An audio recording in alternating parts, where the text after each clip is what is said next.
It was midnight, and the city lights blinked like distant stars against the darkness. The rooftop of a 20-story building stood silent, except for the faint sound of sobs carried by the cold wind. A young girl stood at the edge, her hands trembling as she held her swollen belly. Tears streamed down her pale cheeks, mixing with the drizzle that had just begun to fall. Her eyes looked down at the street far below, her lips whispering words no one was there to hear. "I can't do this anymore." But someone did hear. On the other side of the roof, a man stood frozen in shock. His name was Arman Khan, a 36-year-old CEO of a once thriving company now crumbling under debt. He had come to that rooftop for his own escape. That very night, he had decided he couldn't bear the weight of failure anymore. The layoffs, the investors pulling out, the humiliation in the business world. But when he saw her standing there, ready to jump, something inside him shifted. "Don't jump!" His voice cracked, breaking the silence. The girl gasped and turned, her wide, frightened eyes meeting his. She staggered a little, her hand tightening on the railing.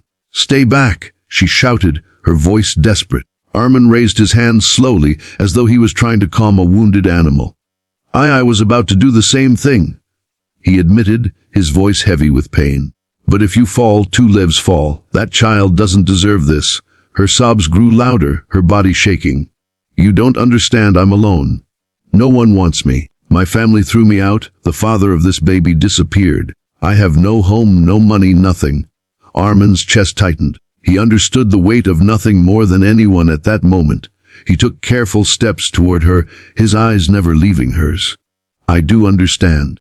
I've lost everything too. My company, my dignity, my peace. I came here tonight to end it all. But when I saw you," his voice broke, "I realized maybe God brought me here for a reason. Please let me help you. Don't let this be the end." The girl's lips trembled. For a second, she closed her eyes, and her grip on the railing loosened. The next second, she collapsed into his arms, sobbing uncontrollably. Arman held her tightly, feeling the weight of her despair, and strangely, a new sense of responsibility awakened in his heart. That night marked the beginning of a journey neither of them had expected. Arman took her to a small rented apartment he had been living in since selling his mansion to pay debts. He gave her a blanket, some food, and let her rest. Her name, he learned, was Noor. She was only 21, a college student whose life had turned upside down when she found herself pregnant. Her conservative family had disowned her, and she had nowhere to go. In the days that followed, both faced their demons. Noor battled the shame, the whispers in her mind that said she was unwanted. Arman struggled with calls from angry creditors, newspapers labeling him a failed businessman, and the crushing guilt of employees losing jobs because of him. Yet in their shared brokenness, they found something unusual: understanding. One evening, as Noor prepared a simple meal in his kitchen, she looked at Arman and asked, "Why did you really stop me that night?" Arman stared at her for a long moment before replying, "Because saving you saved me. I thought my life was over, but when I saw you, I realized there's still something worth living for.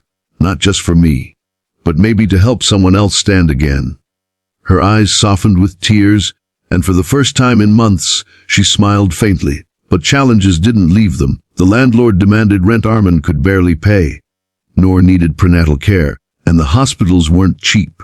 Every day felt like a test of survival.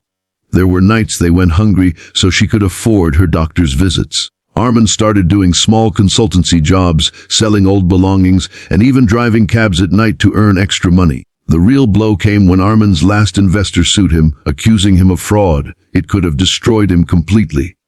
Reporters swarmed outside, labeling him a con man. Noor, frightened, asked him, "What if they throw you in jail? What happens to us then?" Arman clenched his fists but held her gaze. "Then I'll fight, because I promised you that night I wouldn't give up, and I won't." Weeks turned into months. Slowly, Arman cleared his name in court, proving he was not a fraud but a victim of betrayal by a partner. His honesty impressed some new clients who offered him small projects. Step by step, he began rebuilding. Meanwhile, Noor's pregnancy advanced. On nights when she felt the baby kick, Arman sat beside her, listening with quiet awe. "This child," he whispered once, "is the reason I'm still here. You both gave me back my will to live." When Noor finally gave birth, Arman was there, holding her hand through the painful hours. Tears filled his eyes as he cradled the newborn. a tiny baby boy with bright eyes and a fragile heartbeat.